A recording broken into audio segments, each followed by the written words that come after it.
नमस्कार, आचरण के साथ मैं हूं टीएन मनीष, हाजिर हूं आज का मुद्दा लेकर। आज 25 अक्टूबर 2025 है, संयुक्त राष्ट्र का 80वां स्थापना दिवस। इस खास मौके पर न्यूयॉर्क में यूनाइटेड नेशन सिक्योरिटी काउंसिल की ओपन डिबेट में भारत ने पाकिस्तान पर मानवाधिकार उल्लंघनों को लेकर तीखा प्रहार किया है। यह मुद्दा क्यों महत्वपूर्ण? क्योंकि ये न सिर्फ भारत पाकिस्तान संबंधों को छूता है, बल्कि वैश्विक न्याय और कश्मीर के सवाल को भी कहीं ना कहीं जनता के बीच खड़ा करता है।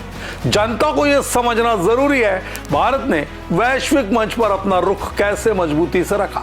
आइए विस्तार की पड़ताल के साथ समझते हैं आज के मुद्दे को। सबसे पहले ये समझें कि आखिर इस पूरे मामले का रेफरेंस क्या है। तो यूनाइटेड नेशंस का जन्म द्वितीय विश्व युद्ध के बाद हुआ 24 अक्टूबर 1945 को। आज 80 साल बाद डिबेट की थीम है यूएन की प्रासंगिकता, वैधता और प्रभावशीलता। भारत के स्थायी प्रतिनिधि परवथनेनी हरीश ने कहा, यूएन ने डीकोलोनाइजेशन को बढ़ावा दिया, आर्थिक विकास को गति दी, महामारी, आतंकवाद, जलवायु परिवर्तन जैसे ग्लोबल चैलेंजेस का सामना किया। लेकिन हरीश ने भारत की विश्व दृष्टि, वसुधैव कुटुंबकम, दुनिया एक परिवार का जिक्र करते हुए कहा, यही वजह है कि भारत बहुपक्षीयता और अंतर्राष्ट्रीय सहयोग में विश्वास रखता है। लेकिन बात मुड़ गई पाकिस्तान पर। भारत ने आरोप लगाया पाकिस्तान अपने अवैध कब्जे वाले क्षेत्रों में गंभीर मानवाधिकार उल्लंघन लगातार कर रहा है। यहां जनता उसके सैन्य कब्जे, दमन और संसाधनों की अवैध लूट के खिलाफ विद्रोह पर आमादा है। ये बयान कश्मीर विवाद के बीच आया, जहां भारत ने दोहराया, जम्मू कश्मीर हमेशा से भारत का अभिन्न अंग रहेगा। अब सुनिए हरीश का सबसे तीखा बयान। उन्होंने कहा, हम पाकिस्तान से अपील करते हैं कि वो अपने कब्जे वाले अवैध क्षेत्रों में हो रहे गंभीर और निरंतर मानवाधिकार उल्लंघनों को तत्काल प्रभाव से बंद करे।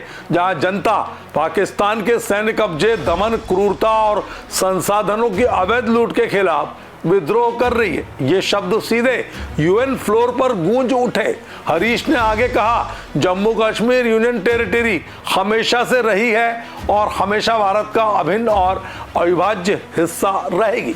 जम्मू कश्मीर के लोग भारत की लोकतांत्रिक परंपराओं, संवैधानिक ढांचे के तहत अपने मौलिक अधिकारों का प्रयोग करते हैं। हमें पता है ये अवधारणाएं पाकिस्तान के लिए अपरिचित है। ये बयान पाकिस्तान की आलोचना के साथ साथ भारत की लोकतांत्रिक छवि को मजबूती देता है। यूएन डिबेट में भारत ने जोर दिया, वैश्विक चुनौतियों का सामना करने के लिए यूएन को मजबूत बनाना होगा। लेकिन ऐसे देश जो मानव अधिकारों का उल्लंघन करते हैं, वे यूएन की विश्वसनीयता को लगातार कमजोर कर रहे हैं। इस बयान का प्रभाव क्या? सबसे पहले यह भारत की कूटनीतिक मजबूती का सीधा सीधा खुला प्रदर्शन है। यूएन जैसे मंच पर पाकिस्तान को आईना दिखाना राष्ट्रीय हितों की रक्षा का मसला है। विशेषज्ञों का मानना है कि इसे कश्मीर पर भारत का नैरेटिव मजबूत करने वाला बयान माना जाना चाहिए। दूसरा, ये वैश्विक स्तर पर पाकिस्तान की छवि को ऐसा बयान नुकसान पहुंचाएगा, खासकर जब वो खुद यूएन में अपनी शिकायतें करता है। तीसरा, भारत की वसुधैव कुटुंबकम वाली अप्रोच से ग्लोबल साउथ के देशों को संदेश जाता है कि भारत न्याय और समृद्धि के लिए प्रतिबद्ध है। लेकिन सवाल ये भी, क्या पाकिस्तान सुनेगा?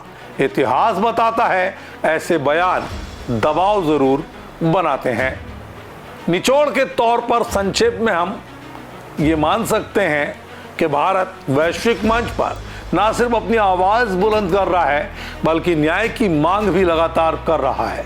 जम्मू कश्मीर हमारा है और मानवाधिकार हर जगह सम्मानित होने चाहिए। आपकी इस मसले पर क्या राय है? कमेंट बॉक्स में हमें बताएं।